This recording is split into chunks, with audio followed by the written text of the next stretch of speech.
What's up, y'all? This is Kwame Selassie, the Black Hebrew Jesus, here chilling in my natural habitat, thinking about a lot of different things, having thoughts in a meditative state, meditative mode, thinking about a lot of things that are happening in our world and happening in our lives. And I'm just thinking about the roots of things and where a lot of these things come from. And one thing that I'm seeing a lot of is a lot of jealous behavior.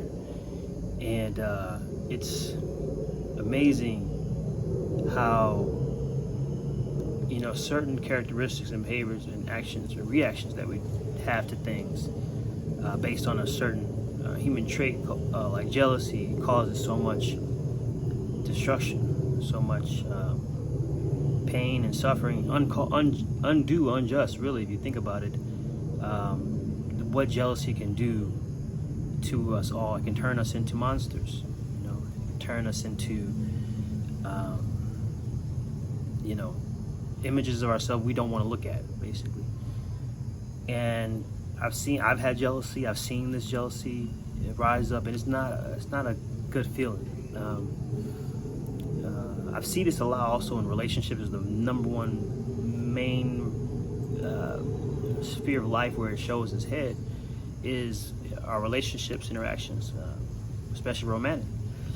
And we can't take the idea of something we love or someone taking something we hold dear away from us, or the fear of that causes us to be jealous of anyone that may come across and try to take what we love away, our precious, and we react to that as a protective state of jealousy. Let me show this other individual that this is mine, or more of a possessive type of state.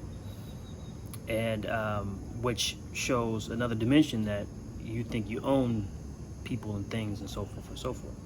So jealousy really is a disease in humanity when you think about it. You study history, you really go deep into the darkness and what I call the dark dimensions of humanity, dark dimensions of the mind, the dark dimensions that exist. Actually, that's within us. I talk about the 12 dimensions of consciousness, the kingdom. I'm also going to talk about the darker side of us as well, and put it all together. But when you look at the darker dimensions of us, you see jealousy there. And attached to jealousy is this, which is attached to jealousy, envy, which is this desire to have what other people don't have, or desire or being more possessive, as if you own people that that you have in your life, right? And that's just called insecurity. Let's just call that what it is.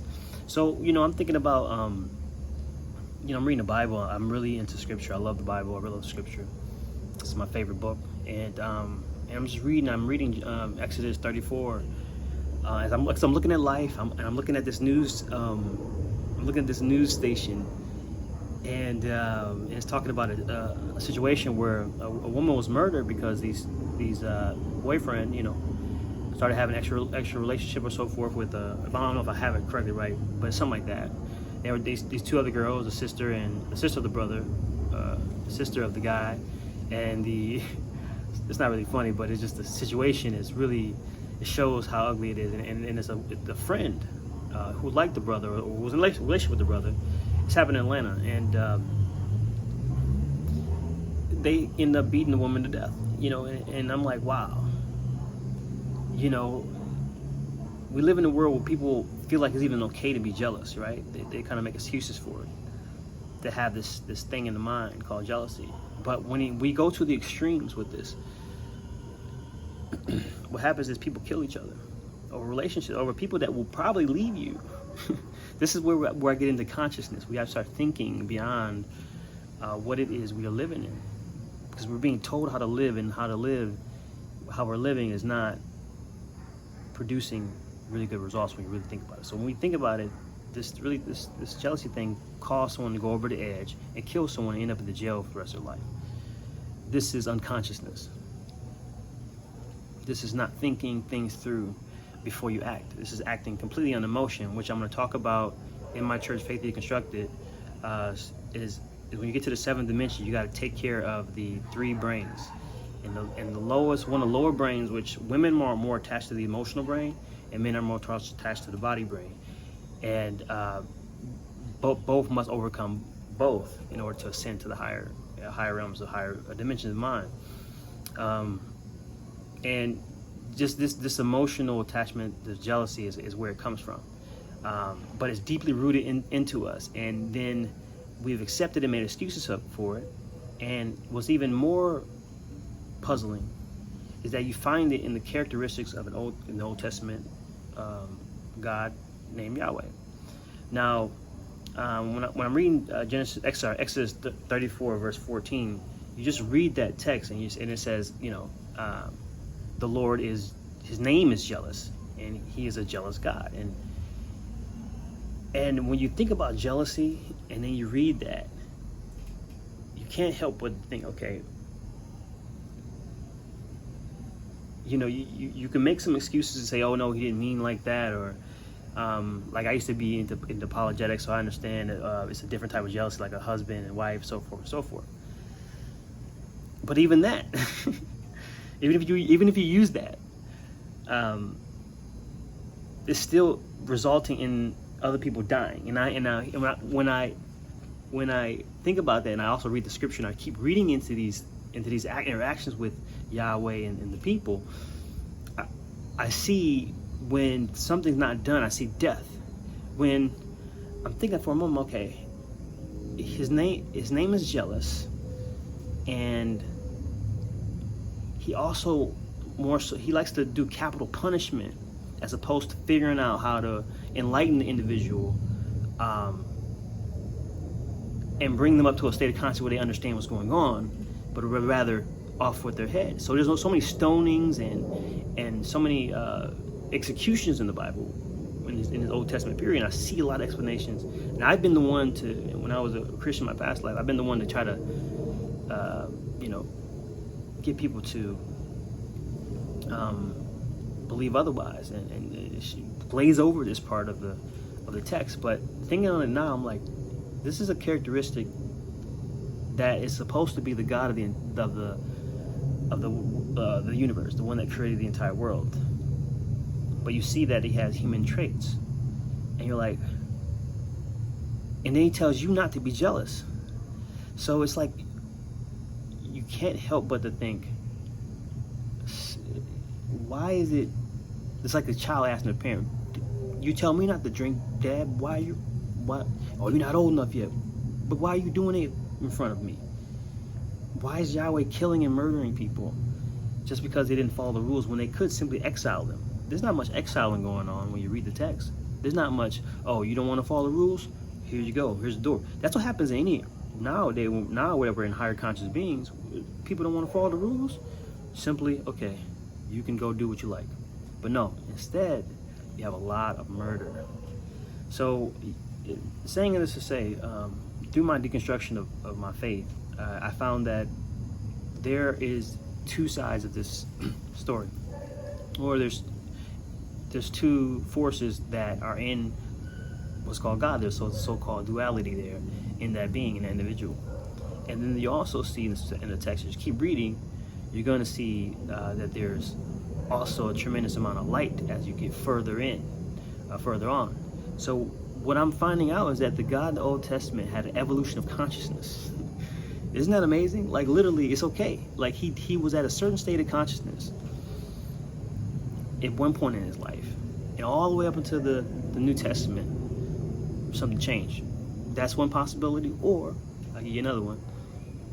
It's a totally different God that individual may have encountered later, or that God is actually using that person now to actually speak the light. So there's many different theories about what it could be, but all we do know is that we do know in the text here, this being was lower conscious, and later on, they're higher conscious. It's evolution. So I just want to get people to think about what they're reading and what they believe. Because when you really start getting into thinking about what you believe, you really start the deconstruction process. And then out of that, it's going to come a new you, someone that is supposed to be the real you, instead of the one that has all these things in their mind that are controlling the way that they feel, think, breathe, even. There's so many different things that people are being controlled by. The way they look. Everything's a control program. So this is Kwame Slice Black and Jesus. I want to have a quick chat with you about some theological thoughts I just had about Yahweh, and no disrespect to Yahweh, but I did point out a character trait that is questionable when you put it under higher light. And we know that there's higher light because you can get to a state in consciousness where you aren't jealous, where jealousy does not exist in you. Even in the New Testament, it tells you in Paul's writings all over the place, get rid of envies and jealousies and strife and all these different things. It says it in the epistles. So you see that the Bible goes from lower conscience to higher conscience, and that's okay. We all go through evolutions. And it's time for us to look at your own life and to go through your own evolutionary process and to deconstruct and to reconstruct, just like God of the Bible did. And that is the message I have. That's the message of a Gnostic here, is that there is an incredible power to this book, but it also has flaws. And that's the biggest lesson I learned, is that the Bible is not inerrant. There is no inerrancy to this.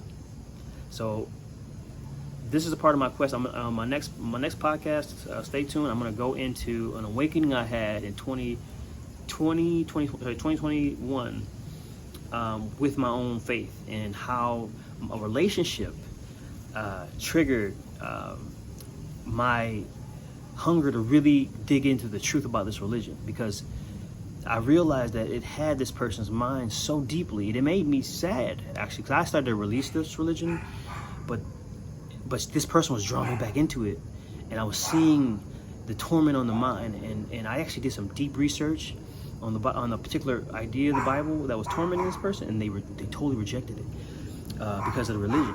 So it continued on. So I gotta keep doing this. I said to myself, I gotta keep doing it. So check it to the next episode out, where I continued on my deconstruction journey. Not only, it's a dog barking, sorry.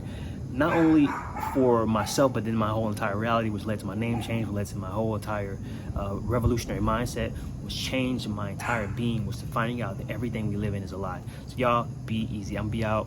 I'm enjoying my sunlight and my dog barking in the palm tree behind me. Y'all be blessed.